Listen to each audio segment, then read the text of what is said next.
আসসালামু আলাইকুম রহমতুল্লাহি বরকাতুহ। যে আপুটি কমেন্ট করেছেন যে এখানে হিন্দুদের কোনো কথা বলা নাই গোবৎস ও পূজা সম্বন্ধে। আসলে আপু, আমি এখানে হিন্দু, মুসলিম, খ্রিস্টান, বৌদ্ধ কারো কথা উল্লেখ করি নাই। আমি বলেছি যে গোবৎস পূজা আরম্ভ হয়েছে মুসা আলাইহি ওয়াসাল্লামের আমল থেকে। এটা বলেছি। ধর্মটা হচ্ছে যার যার ধর্ম নিয়ে আমি কখনই কাউকে অসম্মান করি না, কারণ আল্লাহ বলছে যার যেটা ভালো লাগে সেটা সে পালন করবে। যার যার কর্ম ফলের জন্য সে নিজেই দায়ী থাকবে।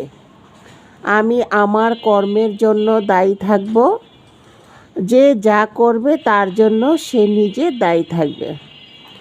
তো এখানে হিন্দু মুসলিম কারো নাম উল্লেখ করা হয় নাই।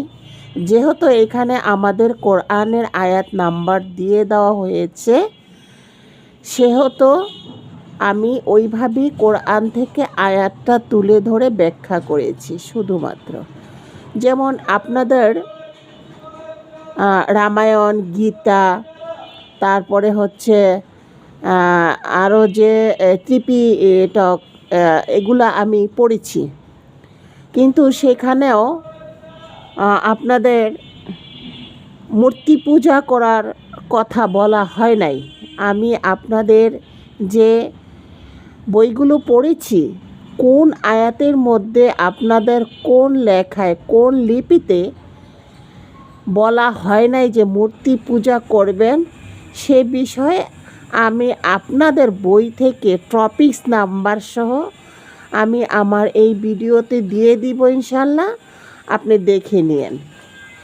ধর্ম যার যার, সে শান্তিপ্রিয়ভাবে পালন করবে, এটাই আমার আল্লাহর হুকুম। ধর্মের উপর আঘাত করা আমার পছন্দ না। আমি জানি আপনি হিন্দু হলেও আপনি আমার বোন, আপনি আমার হয়তোবা আত্মীয়, হয়তোবা আপনি আমার পরম আত্মার আত্মীয় কেউ একজন হবেন। আমি এটাই বুঝি।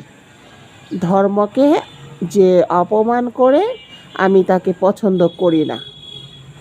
ভালো থাকবেন আপু, আশা করি আপনার জবাব পেয়েছেন। আমি ইনশাল্লাহ আপনার বই থেকে আপনাদের বিষয়েও কিছু কথা তুলে ধরব। আপনি আমার ভিডিওতে সব সময় অ্যাটেন্ড থাকবেন, কোনো সমস্যা নাই। আপনিও একজন আল্লাহর বান্দা, আমিও একজন আল্লাহর বান্দা। ধর্ম যেটাই হোক, আমরা প্রত্যেকেই একই সৃষ্টির স্রষ্টা, সৃষ্টি হয়ে দুনিয়াতে এসেছি, এটাই আমাদের মানতে হবে। তা আশা করি ভালো থাকবেন, সুস্থ থাকবেন। আল্লাহ আপনাকে সঠিক বুঝ দান করার তৌফিক দান করুক, আমিন। আপনি ভালো থাকেন, আপনার পরিবারও ভালো থাকুক। সবাইকে আমার পক্ষ থেকে আপনার পরিবারের জন্য অনেক অনেক অভিনন্দন ও শুভেচ্ছা।